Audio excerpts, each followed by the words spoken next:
Over in the U.S., diplomats from Seoul, Tokyo and Washington have renewed calls for Pyongyang to surrender its nuclear ambitions. Also on the sidelines of that trilateral talk, delegates from here and neighboring Japan sat down to address the differences over compensation for forced labor victims. Our Foreign Ministry correspondent Choi Min-jung has more. South Korea and Japan's first vice foreign ministers sat down in Washington on Monday to discuss the ongoing dispute over compensation for Korean victims of Japan's wartime forced labor.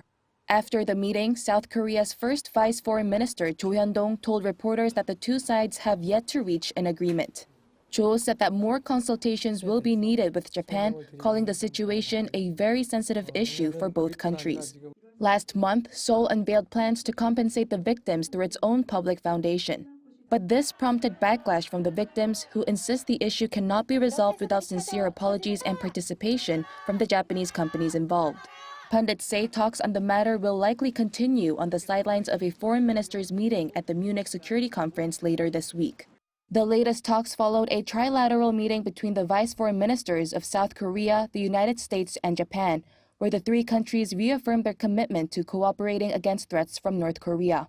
Speaking at a joint press briefing after the sit-down in Washington, South Korea's representative said they will enhance their security cooperation to counter growing threats from Pyongyang.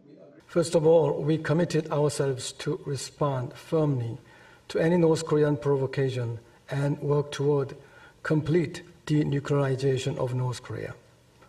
Indeed, peace without denuclearization is fake peace.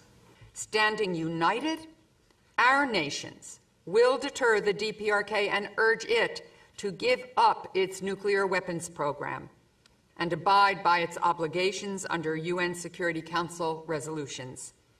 The remarks come as Sherman said North Korea continued to threaten South Korea and the world with an unprecedented number of ballistic missile launches last year. Stressing their trilateral relationship is strong and growing stronger day by day, Sherman reiterated that their alliance is both ironclad and vital to regional and global security. Min-jung, Arirang News.